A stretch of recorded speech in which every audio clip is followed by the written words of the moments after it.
नमस्कार, जय हिंद साथियों। एक बार फिर से आप सबका बहुत-बहुत स्वागत है। आज का वीडियो बहुत महत्वपूर्ण है। मैं आज आप लोगों को एकदम व्यावहारिक गणित पढ़ाऊँगा। ऐसी गणित जो हमारे दैनिक जीवन में प्रयोग आती है। ख़ास करके हमारी बहन-बेटियाँ जो कम पढ़ी-लिखी हैं, उनको शर्मिंदा होना पड़ता है अपने घर के गार्जियंस के सामने जब वो हिसाब करवाते हैं। तो अगर आप कम भी पढ़ी-लिखी हैं, तो भी आज आप व्यावहारिक गणित सीख जाएँगी, ये मेरी गारंटी है। अगर आप कोई भी हैं, अगर आप कम पढ़े-लिखे हैं या पढ़े-लिखे भी हैं, लेकिन आपने गणित कम सीखा है, आपको गणित कम समझ में आती है, हिसाब करने वाली गणित, जोड़ने-घटाने वाली गणित, तो आपको शर्मिंदा होने की कोई ज़रूरत नहीं। आज आप सीख जाएँगे, बस शर्त ये है कि वीडियो को पूरा देखिएगा। मैं आपको बहुत ही आराम से समझाऊँगा, हिसाब करना।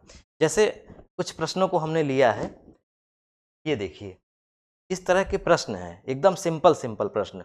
इन सिंपल प्रश्नों को आप जब देखेंगे, समझेंगे तो आपके मन में आइडिया आएगा, अब आप पूरी तरह से आप समझ जाएँगे। अपने से आप कैलकुलेशन कर लेंगे खूब आराम से।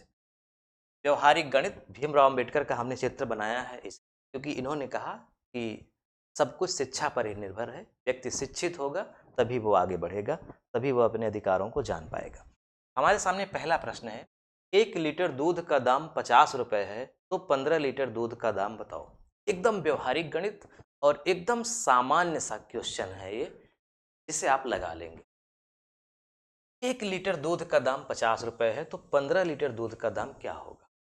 इतना सरल है। तो देखिए, 2 चीज़ें होती हैं। कभी-कभी प्रश्न में 1 यूनिट का दे करके अधिक का पूछता है, 1 का दे करके अधिक का पूछता है, तो उसके लिए हमें गुणा करना होता है। Very simple. 1 लीटर दूध का दाम अगर 50 रुपए है, ध्यान से देखिएगा,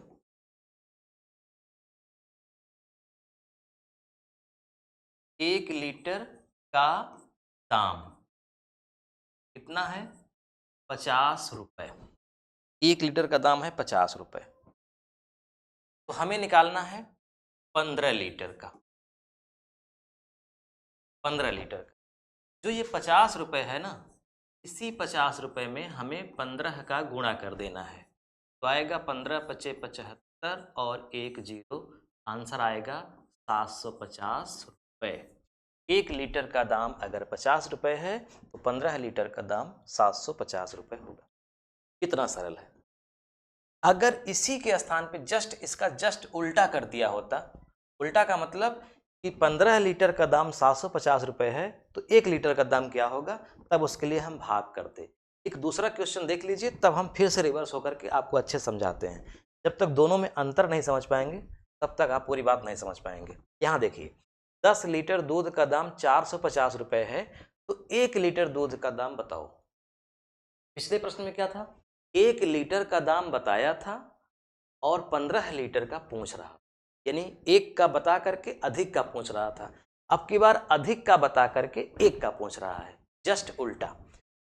तो 10 लीटर का दाम कितना है? 10 लीटर का दाम बराबर 450 रुपए। तो हमें निकालना है 1 लीटर, 1 लीटर को उसके जस्ट उल्टा। 450 में इसी 10 का हमें भाग कर देना, तो आएगा 450 में 10 का भाग करेंगे तो आएगा 45 रुपए। ये भाग आप कैलकुलेटर से भी कर सकते हैं। आपके पास अगर कैलकुलेटर है, मोबाइल है, तो आप मोबाइल में टाइप करिए 450, भाग का चिन्ह होता है भागा 10, आंसर आ गया 45 रुपए। अब हमारे पास 2 प्रश्न आ गए, 2 प्रश्न तैयार हो गए। इन दोनों प्रश्नों को आप आधार बना करके कोई भी प्रश्न आप लगा सकते हैं। 2 चीज़ें हैं, अच्छे से आप समझिएगा। जब भी प्रश्न में 1 का दे करके, मतलब 1 का दाम दे करके, दाम वो कुछ भी हो सकता है, 10 रुपए, 50 रुपए, 20 रुपए, कुछ भी हो सकता है।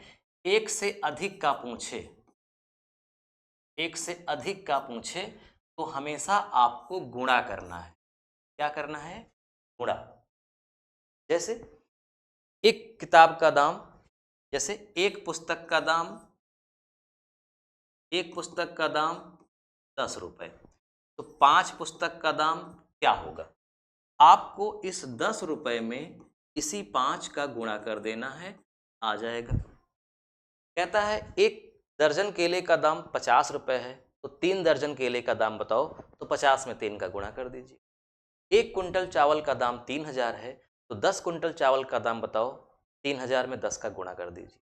एक बात आपको समझ में आ गई कि जब भी एक वस्तु का दाम बताएगा और एक से अधिक वस्तु का पूछेगा, तो हमें जितने वस्तु का पूछ रहा है उसका और जो एक वस्तु का दाम है उसमें हमें गुणा कर देना है, सीधा सीधा आंसर आ जाएगा। और इसी के ठीक उल्टा जब भी एक से अधिक का पूछेगा, जैसे पूछेगा दो पुस्तक का दाम 100 रुपये है, एक पुस्तक का दाम बताओ, इस 100 रुपये में इसी 2 का भाग कर देना है। तो जब अधिक वस्तु का दाम बताया हो और एक वस्तु का दाम पूछेगा, तो आप क्या करेंगे, भाग है। तो एक का निकालने के लिए हमेशा भाग करेंगे और एक से अधिक का निकालने के लिए हमेशा गुणा। अगर ये बात आपके समझ में आ गई है, तब हम तीसरा प्रश्न आपको बताते हैं। तीसरे प्रश्न में आपकी बात पूरी तरह से क्लियर हो जाए, अच्छे से आप समझ जाएंगे। 5 लीटर पेट्रोल का दाम 490 रुपये है, तो 12 लीटर पेट्रोल का दाम बताओ। ये प्रश्न न पहले जैसा है और न ही दूसरे जैसा। पहले प्रश्न में क्या था कि 1 लीटर दूध का दाम दिया था और 15 लीटर का पूछ रहा था, तो हमने सीधा सीधा 1 लीटर का जो दूध का दाम था उसमें 15 का गुणा कर दिया, आंसर आ गया। दूसरे प्रश्न में 1 लीटर का पूछा था और 10 लीटर का बताया था, तो 10 लीटर का जो दाम आया था 450, उसमें हमने 10 का भाग कर दिया। अब ये जो तीसरा प्रश्न है, इसमें न 1 लीटर का पूछ रहा है और ना ही 1 लीटर का बताया है, यानी एक का तो नाम ही नहीं है। सीधा सीधा 5 लीटर का दाम दिया है और 12 लीटर का पूछ रहा है। इसका मतलब ये सवाल न पहले जैसी लगेगी न दूसरे जैसी लगेगी, बल्कि ये तीसरी जैसी लगेगी। तो दुनिया में व्यवहारिक गणित में केवल 3 ही तरह की सवालें होती, चौथी तरह की होती ही नहीं है। अगर आप पहली दूसरी समझ गए तो यकीनन तीसरी भी समझ जाएंगे, और अगर तीसरी समझ गए तो आपके बल्ले बल्ले। देखो एक होता है चिन्ह, गणित में पढ़ाया जाता है, इसे बोलते हैं चूकी। मैं आपको गणित नहीं पढ़ा रहा हूं, लेकिन आपको जानना जरूरी है। ये चूकी का चिन्ह है और ये इसलिए का चिन्ह है। जब ऊपर 2 बिंदी नीचे 1 बिंदी, तो उसे बोलते हैं चूकी।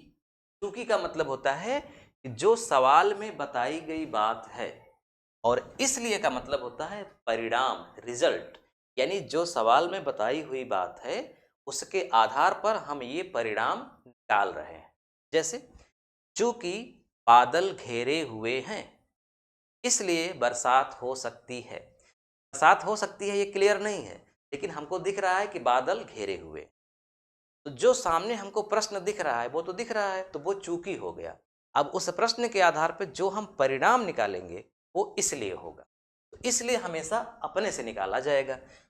कि में क्या लिखेंगे, जो चीजें सवाल में दी गई हैं, यानी कि 2 लाइन होती है सवाल में, एक होता है चूकी वाला, एक होता है इसलिए वाला। तो 5 लीटर पेट्रोल का दाम 490 रुपये, ये बात बताई गई। इसी बात के आधार पे हम सवाल लगाएंगे। क्या लिखेंगे, चूंकि 5 लीटर का दाम बराबर 490 रुपये, ये चूकी की, यानी कि जो सवाल में बताई गई। कहता 10 लीटर पेट्रोल का दाम 1000, तो हम लिखते 10 लीटर का दाम 1, जैसे लिखा है वैसे। पहली लाइन हो गई। इसलिए अब हम अपने से निकालेंगे 1 लीटर का दाम क्या होगा। सवाल में 1 लीटर का पूछा नहीं है, फिर भी हमको निकालना पड़ेगा अपने से। 1 लीटर का दाम जब निकल जाएगा ना, तभी हम 1 से अधिक लीटर का निकाल पाएंगे, डायरेक्ट नहीं निकाल पाएंगे। इसलिए सवाल में पूछा हो या ना पूछा हो, हमें 1 लीटर, एक वस्तु, 1 यूनिट का दाम अपने से निकालना। और वो कैसे निकलेगा, पहली लाइन को आधार बना के। 5 लीटर का दाम 490 है, इसलिए 1 लीटर का दाम 490 भागा 5। अभी आपको पीछे पढ़ाए कि जब भी 1 का दाम निकालना होता है तो हम भाग करते हैं में, और इस बस भाग कर दीजिए। 490 में 5 का भाग कर दिया। भाग करना तो आपको आता ही होगा, आता नहीं है तो बताइएगा, कमेंट करिएगा, मैं आपको बता दूंगा। अभी आप मोबाइल का इस्तेमाल कर सकते हैं। 5 नवा 45, शेष कितना बचा? 4, 0, 5 अठे 40 कट गया, आंसर क्या आया? 98। 1 लीटर का दाम कितना होगा? 98 रुपये। ठीक, 5 लीटर का दाम 490 रुपये, इसलिए 1 लीटर का दाम 490 में 5 का भाग किया, 98 रुपये। अब तीसरी लाइन में लिखिए इसलिए, यानी ये 3 लाइन में सवाल लगेगी। फिर से इसलिए, क्योंकि केवल एक लाइन में, इसलिए 2 बार लिखा गया। एक बार इसलिए हमने 1 लीटर का निकाला, फिर उसके बाद लिखा इसलिए, इसलिए 12 लीटर का दाम, इसलिए 12 लीटर का दाम बराबर 98 गुणित 12। अब आप कहेंगे गुणा क्यों कर दिए? कि अभी आपको बताए कि जब 1 यूनिट का दिया हो, 1 से अधिक का निकालना होता है तो गुणा कर दे। इससे तो हमने भाग किया 1 का निकालने के लिए, उसके बाद 1 से अधिक का निकालने के लिए हम गुणा करेंगे। 98 में 12 का गुणा कर दीजिए। 12 अट्ठे 96, हासिल लगा 9, 12 9 या 108, 108 और 9 17, 1176 रुपये होगा। चेक कर लीजिए सही है कि गलत। 98 में आप 12 का गुणा कर दीजिए। 2 अठे 16, 2 नवा 18, 1 19, 1 अट्ठे 8, 1 9, जोड़ दीजिए 6, 9 8 17, 9 1 10, 1 11, 1176 रुपये। समझ में आ गई बात? एक सवाल और हो जाए क्या इसी तरह की? आइए एक सवाल और हो जाए तब आगे बढ़ते हैं। एक सवाल और, वेरी इंपॉर्टेंट, सिंपल।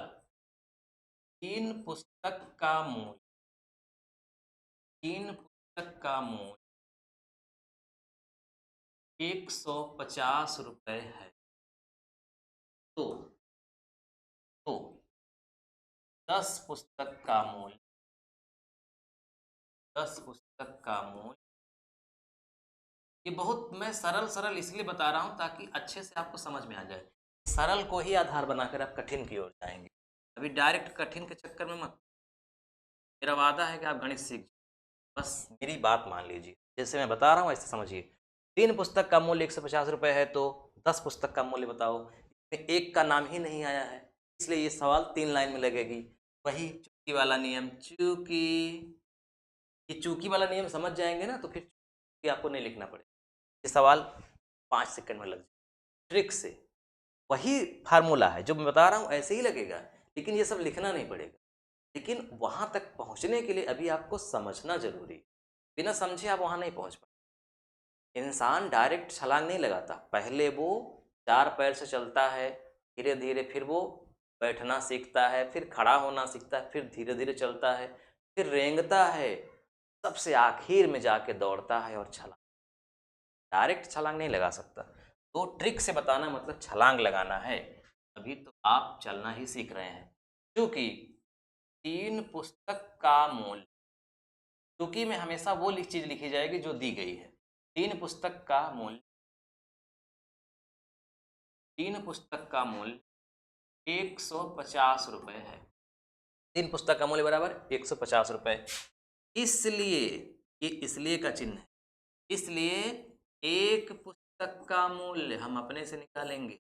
एक पुस्तक का मूल्य क्या होगा? 150 में ये जो 150 रुपये है, 150 में इस 3 का भाग कर देना है, तो आएगा 50 रुपये। 3 पचे 15, 50 रुपये। एक पुस्तक का मूल्य आ गया 50 रुपये। हमें निकालना है, इसलिए पुस्तक का मूल्य 10 पुस्तक, ये 10 पुस्तक का मूल्य पर 50 गुणित ये जो 10 है, 1 से अधिक का निकालने के लिए गुणा करना। 50 में 10 का गुणा कर दिया, 500 रुपये। आंसर आपका आ गया। क्लियर? अब तो नहीं गलत होगा। चलिए आगे बढ़ते हैं। अगली सवाल बहुत अच्छी सवाल है। 3 दर्जन केले का मूल्य 180 रुपये है, तो 10 केले का मूल्य क्या होगा? थोड़ा सा ट्रिकी है, लेकिन सवाल सेम है, सवाल में कोई बदलाव नहीं हो। हल करते हैं इसको। क्या लिखेंगे? एक का कहीं नाम ही नहीं है, इसलिए हम लिखेंगे चूंकि 3 दर्जन की 3 दर्जन का मूल्य बराबर 180 रुपये, इसलिए इसलिए इसलिए 1 दर्जन का मूल्य,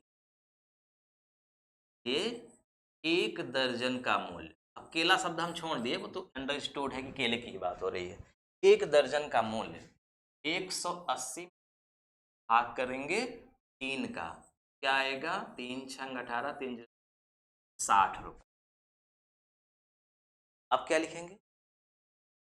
इसलिए 10 केले का मूल्य क्या होगा? एक यहाँ पे थोड़ा सा पंगा है। पंगा क्या है? यहाँ पे दर्जन शब्द इस्तेमाल हुआ है, जबकि यहाँ पे केला शब्द इस्तेमाल हुआ, दर्जन का नाम नहीं।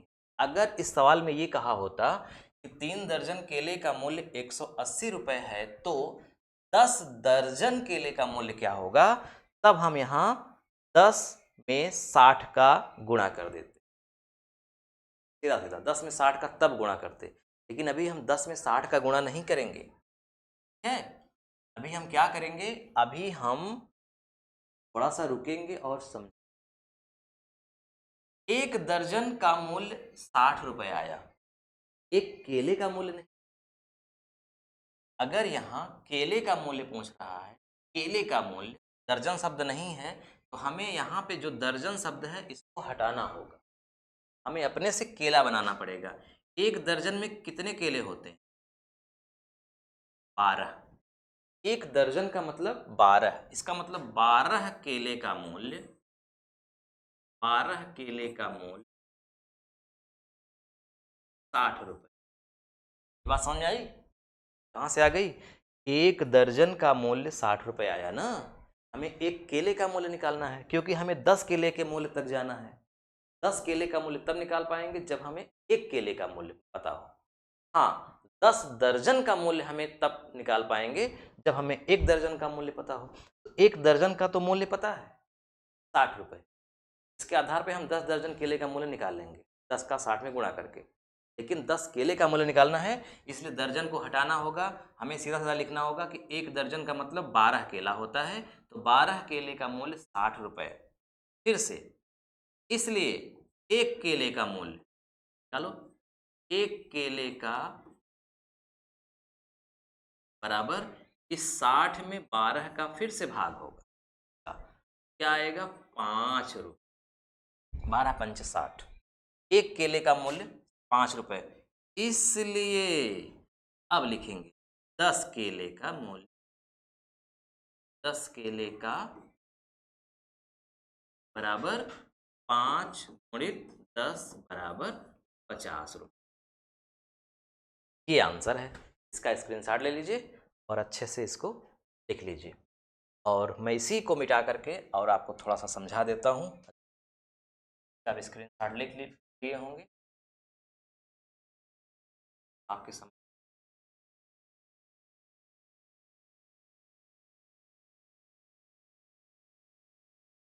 सवाल है 3 दर्जन केले का मूल्य 180 रुपये है, तो 10 केले का मूल्य बताओ।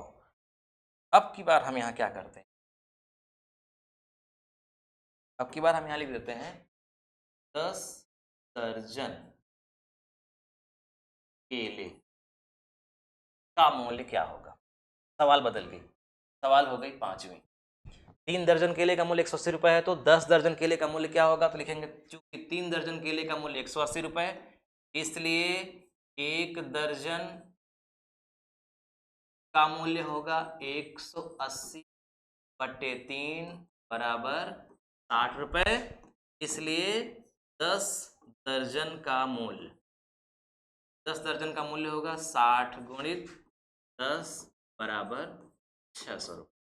ये दोनों सवाल आप लिख लीजिए, तभी आप समझ पाएंगे अच्छे से। दर्जन दे करके दर्जन का पूछेगा तो कुछ नहीं करना है। जब दर्जन का दे करके केला कह देगा तो हमें दर्जन को केले में बदलना पड़ेगा, हमने 12 का गुणा करके उसको पूरा शुद्ध शुद्ध केला बनाना पड़ेगा, तब उसके बाद चलिए आगे बढ़ते हैं। 20 किलोग्राम चावल का दाम 600 रुपये है, तो 2 क्विंटल चावल का दाम क्या होगा?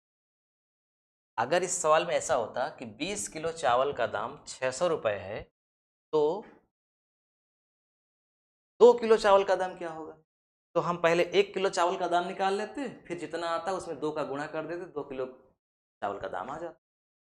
लेकिन 2 क्विंटल कहाँ है, कोई दिक्कत नहीं है, शुरुआत तो वहीं से करेंगे जैसे है।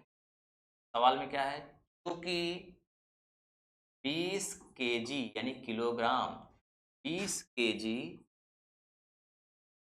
चावल का मूल्य, 20 केजी चावल का मूल्य 600,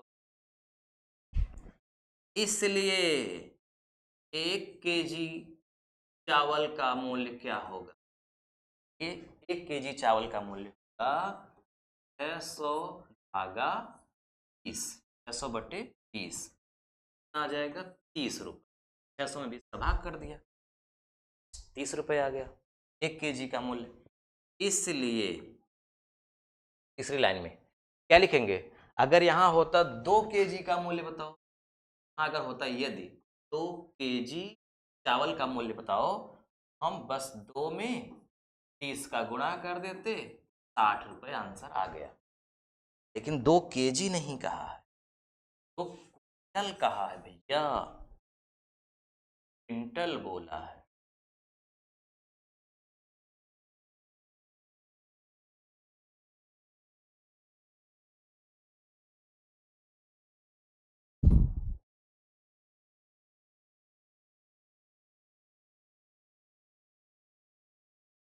हाँ 2 क्विंटल बोला है, 2 क्विंटल, क्विंटल चावल का, ठहरिए 2 क्विंटल मतलब पहले तो जानेंगे कि 2 क्विंटल का मतलब क्या होता है। 1 क्विंटल में होता है 100 केजी, 1 क्विंटल बराबर 100 किलोग्राम, तो आप जानते ही हैं 1 क्विंटल चाहे चावल हो, चाहे दाल हो, चाहे गेहूं हो, चाहे जो हो, 1 क्विंटल अगर शब्द आ गया तो इसका मतलब ही होता है 100 किलो। तो अगर 2 क्विंटल आ गया, 2 क्विंटल का मतलब क्या हो गया? 200। अब ये तो बड़ा भाग करना नहीं है, तो अपने कॉमन सेंस समझना है। 1 क्विंटल बराबर 100, ये लिखा है 1 क्विंटल बराबर 100, तो 2 क्विंटल बराबर 1 का दिया है, 2 का निकालना है तो 2 में गुणा कर दो 100, सीधा आ गया। यानी कि 2 क्विंटल का मतलब 200 केजी। 200 केजी चावल का मूल्य क्या होगा? 200 गुणित 30, ये 1 केजी चावल का मूल्य 30 रुपये, तो 200 केजी चावल का मूल्य तो गुणित 6000। सवाल आपकी हल हो गई। स्क्रीनशॉट ले लीजिए अच्छे से। आज मैंने सिर्फ 5 प्रश्न लिए थे, एकदम व्यवहारिक प्रश्न। अगर इन पांचों प्रश्नों को आप समझ गए तो अब मैं आगे जो आपको गणित पढ़ाऊंगा व्यवहारिक गणित में, वो आप अच्छे से समझ, एकदम ये बेसिक था। कमेंट करिएगा कि आपको समझ में आया कि नहीं। अगर कोई बात समझ में नहीं आई है, छूट गई है, तो वो भी लिखिएगा कि उसका रीज़न क्या है, कारण बताइएगा कि मैं आपको समझा क्यों नहीं पाया, कहाँ कमी रह गई, मैं फिर से बता दूंगा। और फिर उसके बाद व्यवहारिक गणित और कठिन कठिन सवाल। कैसे सवाल? जैसे कार में जाते हैं तो 2 कुर्सी 5 मेज का मूल्य 1500 है, तो 3 कुर्सी 4 मेज का मूल्य इतना है, तो 1 कुर्सी 3 मेज का मूल्य क्या होगा? सम्मिलित रूप से लगा लेंगे। 2 नींबू 2 नींबू 5 रुपए की दर से खरीद करके 3 नींबू 6 रुपए की दर से बेचेंगे तो कितना लाभ कितना हानि होगी?